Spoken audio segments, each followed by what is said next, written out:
السلام عليكم ورحمة الله وبركاته. الحمد لله رب العالمين والعاقبة للمتقين ولا عدوان إلا على الظالمين. اللهم صل وسلم على نبينا محمد وعلى آله وصحبه أجمعين. أما بعد فاتقوا الله عباد الله. ഏറെ സ്നേഹം നിറഞ്ഞ സത്യവിശ്വാസി സഹോദരങ്ങളെ, സുഹൃത്തുക്കളെ, അള്ളാഹുവിനെ സൂക്ഷിച്ചുകൊണ്ട് ജീവിക്കണേ എന്ന് ആമുഖമായി ഓർമ്മിപ്പിക്കുകയാണ്. അത്തരത്തിൽ അള്ളാഹുവിനെ സൂക്ഷിക്കുന്ന, അള്ളാഹുവിനെ ഇഷ്ടപ്പെടുന്ന നല്ലവരായ വിശ്വാസികളിൽ അള്ളാഹുവെ നമ്മെ ഉൾപ്പെടുത്തി അനുഗ്രഹിക്കണേ. കഴിഞ്ഞ ഖുതുബയിൽ നാം കേൾക്കുകയുണ്ടായ പ്രവാചക ജീവിതത്തിലെ ഒരു ഭർത്താവ് എന്ന നിലയിൽ പ്രവാചകൻ സൂക്ഷിച്ച സല്ലല്ലാഹു അലൈഹി വസല്ലം 6 കാര്യങ്ങളാണ് നാം കേൾക്കുകയുണ്ടായത്. ഇന്നത്തെ ഖുതുബയും ആ വിഷയവുമായി ബന്ധപ്പെട്ട ഒരു മേഖലയിലൂടെയാണ് നാം കേൾക്കുകയുണ്ടായത്. ഈ ഒരു വിഷയം, വൈവാഹിക ജീവിതം എന്ന വിഷയത്തിൻ്റെ ഗൗരവം അത്രത്തോളം ഉള്ളതുകൊണ്ടാണ് കഴിഞ്ഞ ഖുതുബയിലും ഇന്നത്തെ ഖുതുബയിലും ഇവിടുത്തെ മതകാര്യ വകുപ്പിൻ്റെ പ്രത്യേകമായ നിർദ്ദേശപ്രകാരം ഈ വിഷയം നിരന്തരമായി ചർച്ച ചെയ്യപ്പെട്ടത്. യഥാർത്ഥത്തിൽ ഇസ്ലാമിൽ വൈവാഹിക ജീവിതമെന്ന് പറയുന്നത് വളരെ ഗൗരവമുള്ള, പ്രത്യേക അമാനത്തായി അള്ളാഹു നിശ്ചയിച്ചു തന്ന ഒരു കാര്യമാണ്. നബി സല്ലല്ലാഹു അലൈഹി വസല്ലമ തങ്ങൾ വിവാഹം കഴിക്കുന്ന പുരുഷന്മാരോടായിക്കൊണ്ട് പ്രവാചകൻ പറഞ്ഞു, ഇത്തഖുല്ലാഹ ഫിന്നിസാ, സ്ത്രീകളുടെ കാര്യത്തിൽ നിങ്ങൾ അള്ളാഹുവിനെ സൂക്ഷിക്കണം. കാരണം ഫൈന്നകും അഖദ്തുമൂഹുന്ന ബി അമാനത്തില്ലാഹ്, നിങ്ങൾ ഒരു സ്ത്രീയെ അല്ലെങ്കിൽ നിങ്ങളുടെ ഭാര്യയെ നിങ്ങൾക്ക് ഇണയായി നിങ്ങൾ സ്വീകരിച്ചത് അള്ളാഹുവിൻ്റെ അമാനത്തിനെ മുൻനിർത്തിക്കൊണ്ടാണ്. വസ്തഹലൽതും ഫുറൂജഹുന്ന ബികലിമത്തില്ലാഹ്, അവരുടെ ഗുഹ്യാവയവം നിങ്ങൾക്ക് ഹലാലായത്, നിങ്ങൾക്ക് അനുവദനീയമായത് അള്ളാഹുവിൻ്റെ കലിമത്ത് ബികലിമത്തില്ല, അള്ളാഹുവിൻ്റെ കലിമത്ത് മുൻനിർത്തിക്കൊണ്ടാണ്. ഈ ഒരു ഹദീസിൽ മാത്രം എത്രത്തോളം പരിശുദ്ധമാണ് വൈവാഹിക ജീവിതമെന്ന് നബി സല്ലല്ലാഹു അലൈഹി വസല്ലമ അവിടുന്ന് നമുക്ക് പഠിപ്പിച്ചു തരുന്നുണ്ട്. യഥാർത്ഥത്തിൽ ഇന്ന് നമ്മുടെ നാട്ടിൽ വൈവാഹിക ജീവിതവുമായി ബന്ധപ്പെട്ട് ഒരുപാട് പ്രശ്നങ്ങൾ നമ്മൾ കാണുന്നുണ്ട്. ഒന്നാമത്തേത്, ഇന്ന് നമ്മുടെ പുതിയ തലമുറയിലെ ആൺകുട്ടികളും പെൺകുട്ടികളും യുവാക്കളും യുവതികളും അവർ പലപ്പോഴും വിവാഹത്തിന് തയ്യാറാകുന്നില്ല എന്നുള്ളത് വലിയ ഒരു പ്രശ്നമാണ്. അത് ഒരു പ്രശ്നം. രണ്ടാമത്തേതിന് തയ്യാറായാൽ തന്നെ പരിശുദ്ധ ഇസ്ലാം പഠിപ്പിക്കുന്ന രൂപത്തിലുള്ള കൽപ്പനകളും അതേപോലെ ഇസ്ലാം കൽപ്പിക്കുന്ന നിർദ്ദേശങ്ങളും പാലിച്ചുകൊണ്ടല്ല അതിൻ്റെ 1 മുതൽ അവസാനം വരെയുള്ള കാര്യങ്ങൾ മുന്നോട്ട് പോകുന്നത്. ഇനി അതൊക്കെ കഴിഞ്ഞ് വിവാഹം കഴിഞ്ഞാലും വിവാഹം നടന്നാലും വൈവാഹിക ജീവിതത്തിൽ ഇസ്ലാം പഠിപ്പിക്കുന്ന കാര്യങ്ങൾ പാലിക്കപ്പെടുന്നില്ല. ഇതൊക്കെ നമ്മുടെ നാട്ടിൽ നമ്മൾ നേരിട്ടുകൊണ്ടിരിക്കുന്ന പ്രശ്നങ്ങളാണ്. യഥാർത്ഥത്തിൽ ഇവിടെയൊക്കെ ഇസ്ലാം എന്താണ് ഈ മേഖലയിൽ പറയുന്നത്, ഈ വിഷയവുമായി പറയുന്ന നിർദ്ദേശങ്ങൾ എന്താണ് എന്ന് പഠിച്ചു മനസ്സിലാക്കി അത് നമ്മൾ നമ്മുടെ കുടുംബത്തിലും നമ്മുടെ ജീവിതത്തിലും നമ്മുടെ മക്കളുടെ ജീവിതത്തിലും നാം നടപ്പിലാക്കാൻ തീരുമാനിച്ചാൽ ഈ പറയുന്ന പ്രശ്നങ്ങൾക്കൊക്കെ പരിഹാരമാണത് എന്ന് നമ്മൾ മനസ്സിലാക്കണം. നോക്കൂ, നിങ്ങൾ ഇന്ന് ഖുതുബയിൽ നാം ആദ്യമായി കേട്ട പരിശുദ്ധ ഖുർആനിന്റെ ആയത്ത്, അവിടെ വിവാഹത്തെക്കുറിച്ച് അള്ളാഹു പറയുന്നത് വമിൻ ആയാതിഹി അൻ ഖലഖലകും മിൻ അൻഫുസികും അസ്വാജ എന്നാണ്. അള്ളാഹു പ്രയോഗിക്കുന്ന പ്രയോഗം വമിൻ ആയാതിഹി, അള്ളാഹുവിന്റെ ദൃഷ്ടാന്തങ്ങളിൽപ്പെട്ടതാണ്. അൻ ഖലഖലകും മിൻ അൻഫുസികും അസ്വാജ, നിങ്ങൾക്ക് നിങ്ങളിൽ നിന്ന് തന്നെയുള്ള ഒരു ഇണയെ അള്ളാഹു നിങ്ങൾക്ക് നിശ്ചയിച്ചു തന്നത്, നിങ്ങൾക്ക് തെരഞ്ഞെടുത്തു തന്നത് വമിൻ ആയാതിഹി, അള്ളാഹുവിന്റെ ദൃഷ്ടാന്തത്തിൽപ്പെട്ടതാണ് എന്നാണ്. ഈ ആയത്തിനെ വിശദീകരിക്കുമ്പോൾ മുഫസ്സിരിങ്ങൾ പറയുന്ന ഒരു കാര്യമുണ്ട്. അള്ളാഹു ആയാത്ത് എന്ന പ്രയോഗം പരിശുദ്ധ ഖുർആനിൽ എവിടെയാണ് അള്ളാഹു പ്രയോഗിച്ചത്?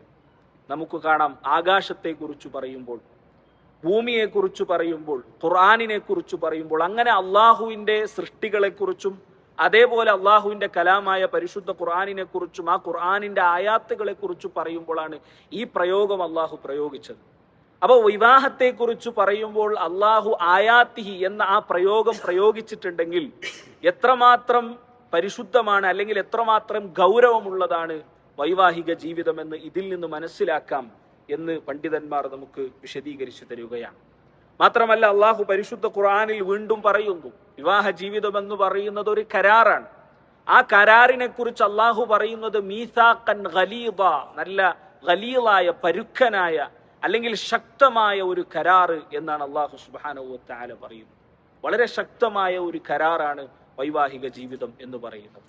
അതായത് ഒരുപാട് കാര്യങ്ങൾ നിങ്ങൾ ശ്രദ്ധിക്കേണ്ടതുണ്ട്. വെറുതെ നമ്മുടെ നാട്ടിലൊക്കെ നടക്കുന്നത് പോലെ എന്തെങ്കിലുമൊക്കെയല്ല, അല്ലെങ്കിൽ ജീവിതത്തിൽ ഇന്ന് നിശ്ചയിച്ച ഇത്ര ഒരു നല്ല ജോലിയായി, അല്ലെങ്കിൽ നല്ലൊരു ശമ്പളം കിട്ടി തുടങ്ങിയാൽ, അല്ലെങ്കിൽ ഇത്ര സമ്പത്ത് ബാങ്ക് ബാലൻസ് ആയി കഴിഞ്ഞാൽ നടത്തേണ്ട ഒന്നല്ല വൈവാഹിക ജീവിതം എന്ന് പറയുന്നത്. അവിടെ ശ്രദ്ധിക്കേണ്ട ഒരുപാട് കാര്യങ്ങളുണ്ട്. അങ്ങനെ മീസാഖൻ ഗലീദ, നല്ല ശക്തമായ ഒരു കരാറാണ് വിവാഹ ജീവിതം എന്ന് പരിശുദ്ധ ഇസ്ലാം നമുക്ക് പഠിപ്പിച്ചു തരികയാണ്. പക്ഷെ ഇന്ന് വിവാഹ ജീവിതം എന്ന് പറയുന്നത് ഒരു കളിതമാശയാണ്.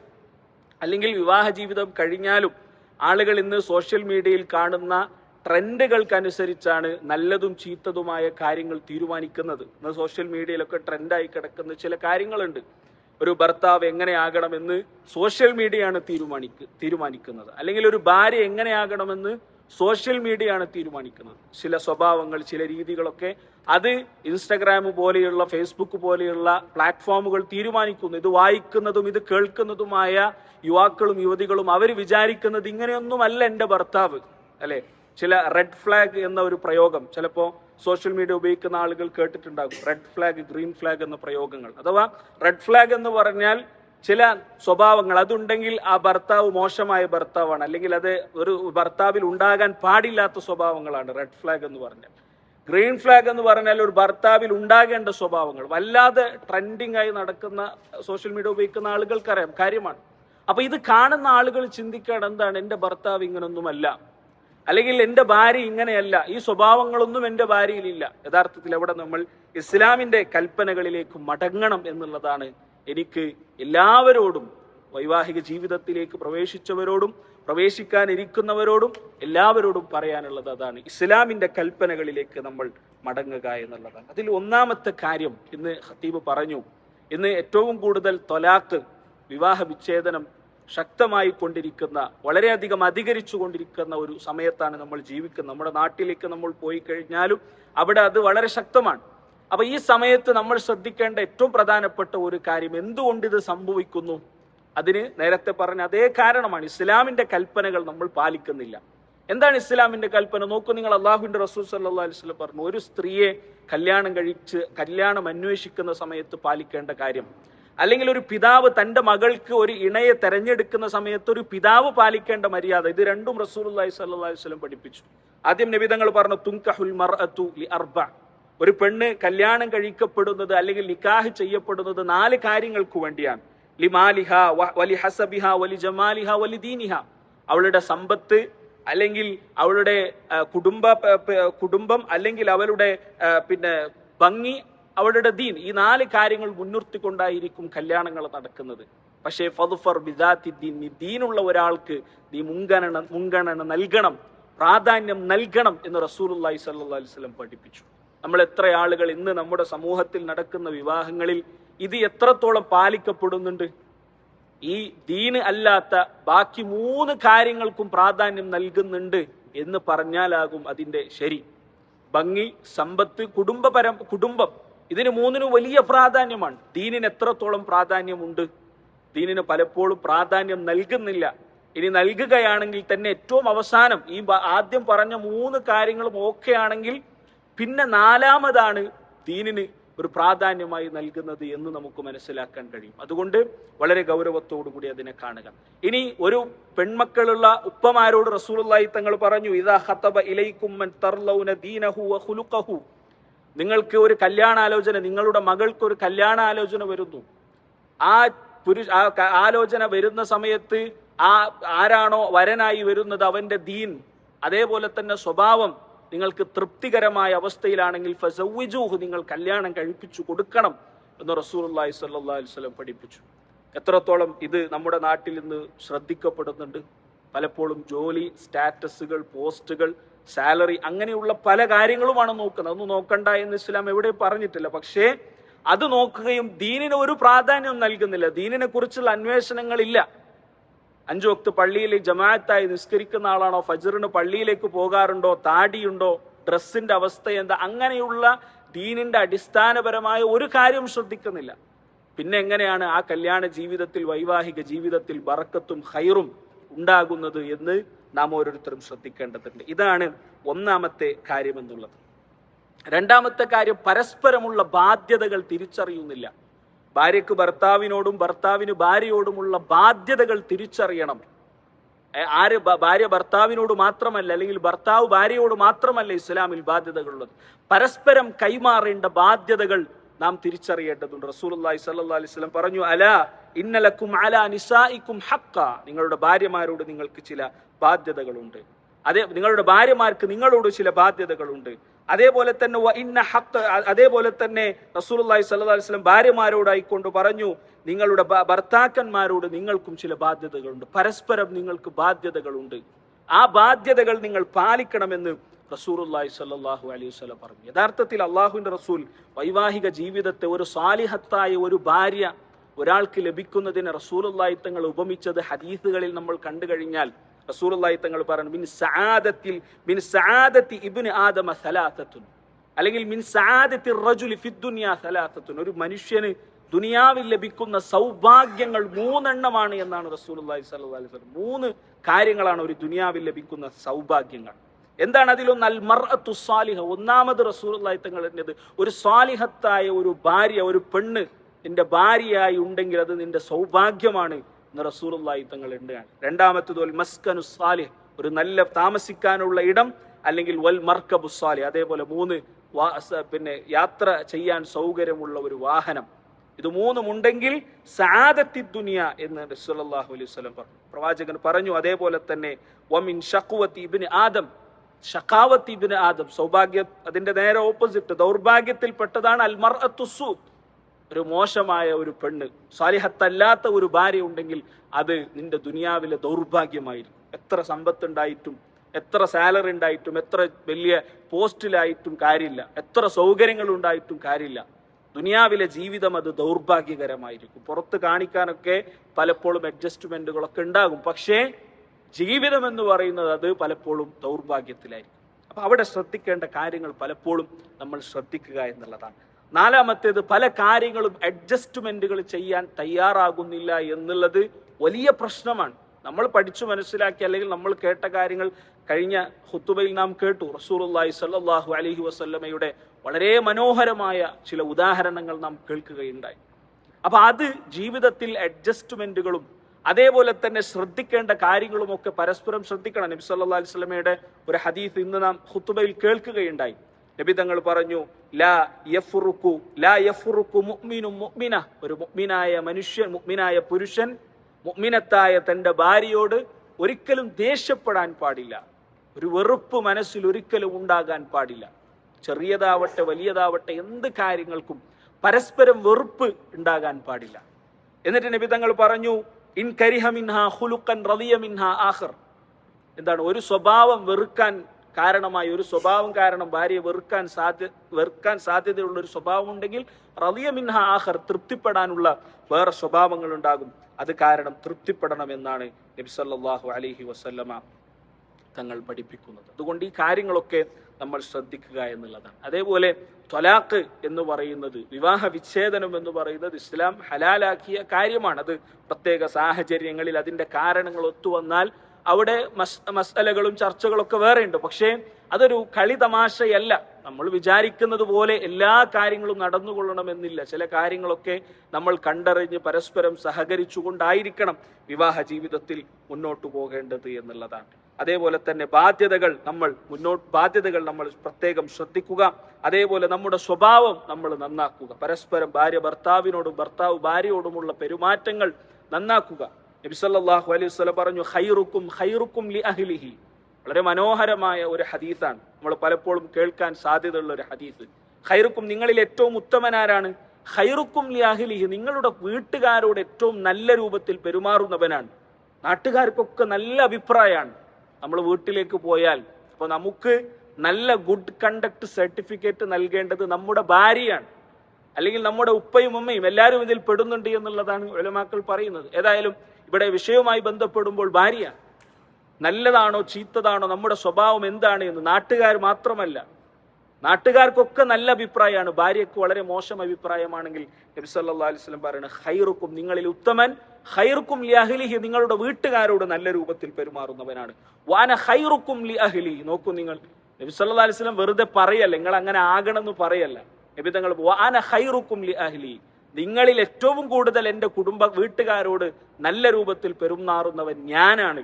പ്രവാചകൻ ഉദാഹരണം കാണിച്ചു തരികയാണ്. ഇതേപോലെ ഉദാഹരണങ്ങളാകാൻ നമുക്ക് കഴിയണം എന്നുള്ളതാണ് നബി സല്ലല്ലാഹു അലൈഹി വസല്ലമ നമുക്ക് ഇവിടെ പഠിപ്പിച്ചു തരുന്നത്. ഇവിടെ നമ്മൾ ഏഴാമതായി ശ്രദ്ധിക്കേണ്ട ഒരു പ്രധാനപ്പെട്ട ഒരു കാര്യമെന്ന് പറഞ്ഞാൽ, സഹോദരന്മാരെ, മറ്റുള്ളവരുടെ ത്വലാഖിന് അല്ലെങ്കിൽ മറ്റുള്ളവരുടെ വിവാഹ ജീവിതം മോശമാകാൻ ഏതെങ്കിലും കാരണത്തിൽ അല്ലെങ്കിൽ എന്തെങ്കിലും കാരണം കൊണ്ട് നമ്മൾ അതിന് കാരണക്കാരാവുകയാണെങ്കിൽ വലിയ അപകടമുള്ള കാര്യമാണ്. പ്രത്യേകിച്ച് ഇന്നത്തെ സോഷ്യൽ മീഡിയ കാലഘട്ടങ്ങളിലൊക്കെ അത്തരത്തിലുള്ള റീലുകൾ ഷെയർ ചെയ്യുക, അത്തരത്തിലുള്ള വ്ളോഗുകൾ ഷെയർ ചെയ്യുക, അത് പലപ്പോഴും അങ്ങനെയുള്ള ചെറിയ ചില ഫിത്നകൾ ഉണ്ടാക്കുക ഭാര്യ ഭർത്താക്കന്മാർക്കിടയിൽ. ഇസ്ലാം വളരെ മോശമായി പഠിപ്പിച്ച ഒരു കാര്യമാണ് എന്ന് ഖതീബ് പ്രത്യേകം പറഞ്ഞു. നബി തങ്ങൾ പറഞ്ഞു, ലൈസ മിന്ന മൻ ഖബ്ബബ ഇംറഅതൻ അലാ സൗജിഹാ. ഒരു ഭാര്യയോട് ഭർത്താവിനെ കുറിച്ച് മോശമായി പറയുന്ന ഒരാൾ, അവൻ ലൈസ മിന്ന, നമ്മളിൽ പെട്ടവനല്ല. മോശമാക്കുന്ന എന്തെങ്കിലും മോശം, നിന്റെ ഭർത്താവ് അങ്ങനെയാണോ, അല്ലെങ്കിൽ നിന്റെ ഭാര്യ അങ്ങനെയാണോ, എന്നാൽ അങ്ങനെയല്ല, ഇങ്ങനെയാണ് എൻ്റെ ഭാര്യ, അല്ലെങ്കിൽ എൻ്റെ ഭർത്താവ് ഇങ്ങനെയാണ്, അങ്ങനെ പറഞ്ഞ് ഭാര്യ ഭർത്താക്കന്മാർക്കിടയിൽ ഫിത്തനയുണ്ടാക്കുന്ന ആളുകൾ, ഏതെങ്കിലും രൂപത്തിൽ കുഴപ്പമുണ്ടാക്കാൻ ശ്രമിക്കുന്ന ആളുകൾ, ഇതിനൊക്കെ ഞാൻ ഉദാഹരണങ്ങൾ പറയണമെന്നില്ല. നമുക്ക് മുമ്പിൽ തന്നെ നമ്മൾ വായിക്കുന്ന കേൾക്കുന്ന ഒരുപാട് ഉദാഹരണങ്ങൾ നമുക്കുണ്ടാകാം. നബി സല്ലല്ലാഹു അലൈഹി വസല്ലം അവൻ നമ്മളിൽ പെട്ടവനല്ല, അതല്ലെങ്കിൽ അവന്റെ ഈമാൻ പരിപൂർണമായിട്ടില്ല എന്ന് നബി സല്ലല്ലാഹു അലൈഹി വസല്ലമ പറയുകയാണ്. അതുകൊണ്ട് സഹോദരന്മാർ, ഈ പറഞ്ഞ കാര്യങ്ങളൊക്കെ നമ്മുടെ വൈവാഹിക ജീവിതത്തിൽ നാം ശ്രദ്ധിക്കുക. നബി സല്ലല്ലാഹു അലൈഹി വസല്ലമയുടെ അതിമനോഹരമായ ഒരു പ്രാർത്ഥന നമുക്ക് കാണാം. ദുനിയാവിന്റെയും അതേപോലെ ആഖിറത്തിലെയും എല്ലാ കാര്യങ്ങളും സുഗമമായി നടക്കാൻ. അതാണ് രണ്ടാമത്തെ ഖുതുബയിൽ നാം കേട്ട മനോഹരമായ ഒരു പ്രാർത്ഥന. അല്ലാഹുമ്മ അസ്ലിഹ് ലി ദീനി അല്ലദീ ഹുവ ഇസ്മത്തു അംരി വഅസ്ലിഹ് ലി ദുനിയായ അല്ലതി ഫീഹാ മആശി വഅസ്ലിഹ് ലി ആഖിറതി അല്ലതി ഇലൈഹാ മആദി എന്ന പരിശുദ്ധ നബി സല്ലല്ലാഹു അലൈഹി വസല്ലം പഠിപ്പിച്ച ഒരു പ്രാർത്ഥന. ഇങ്ങനെയുള്ള പ്രാർത്ഥനകളൊക്കെ നമ്മൾ അധികരിപ്പിക്കുക. അല്ലാഹു റബ്ബനാ ഹബ് ലനാ മിൻ അസ്വാജിനാ വദുർരിയാതിനാ ഖുറത അഅയുനിൻ എന്ന പ്രാർത്ഥന, അല്ലെ, വൈവാഹിക ജീവിതത്തിലേക്ക് പ്രവേശിച്ച ആളുകൾ നിരന്തരം പ്രാർത്ഥിക്കേണ്ട പ്രാർത്ഥനയാണിത് എന്ന് ഉലമാക്കൾ പഠിപ്പിക്കുന്നത് നമുക്ക് കാണാൻ കഴിയും. എന്താണ്? ഒരു ഭാര്യ സ്വാലിഹത്തല്ലെങ്കിൽ സ്വാലിഹത്തല്ലാത്ത ഒരു ഭാര്യയെ സ്വാലിഹത്താക്കി മാറ്റാൻ ശക്തിയുള്ള പ്രാർത്ഥനയാണിത് എന്ന് നബി സല്ലല്ലാഹു അലൈഹി വസല്ലം പഠിപ്പിക്കുന്നുണ്ട്. അല്ലെങ്കിൽ ഉലമാക്കൾ ഈ ആയത്തിന്റെ അടിസ്ഥാനത്തിൽ പഠിപ്പിക്കുന്നുണ്ട്, മക്കൾ അവർ സ്വാലിഹായ മക്കളല്ല എങ്കിൽ മക്കളെ സ്വാലിഹീങ്ങളാക്കാൻ ശക്തിയുള്ള പ്രാർത്ഥനയാണിത് എന്ന് പണ്ഡിതന്മാർ ഈ ആയത്തിന്റെ അടിസ്ഥാനത്തിൽ നമുക്ക് പഠിപ്പിച്ചു തരുന്നുണ്ട്. അപ്പൊ ഇത്തരത്തിലുള്ള പ്രാർത്ഥനകൾ അധികരിപ്പിക്കുക. കഴിഞ്ഞ ഖുതുബയിൽ സൂചിപ്പിച്ചതുപോലെ തന്നെ പ്രവാചകന്റെ കുടുംബജീവിതം കൃത്യമായി നമ്മൾ പഠിക്കുക. പ്രവാചക ചരിത്രം പഠിക്കണം, പ്രവാചകന് ഭാര്യമാരോടുണ്ടായിരുന്ന ഇടപെടലുകൾ പഠിക്കണം. അതനുസരിച്ച് നമ്മുടെ ജീവിതത്തെ നമ്മൾ മുന്നോട്ട് കൊണ്ടുപോകാൻ ശ്രമിക്കണം. അള്ളാഹു തൗഫീഖ് നൽകി അനുഗ്രഹിക്കുമാറാകട്ടെ. അല്ലാഹുമ്മ റബ്ബി ഇർഹംഹുമാ കമാ റബ്ബയാനാ സിഗാറ ربنا هب لنا من أزواجنا وذرياتنا قرة أعين وجعلنا للمتقين إماما ربنا آتنا في الدنيا حسنة وفي الآخرة حسنة وقنا عذاب النار وصلى الله على نبينا محمد والحمد لله رب العالمين.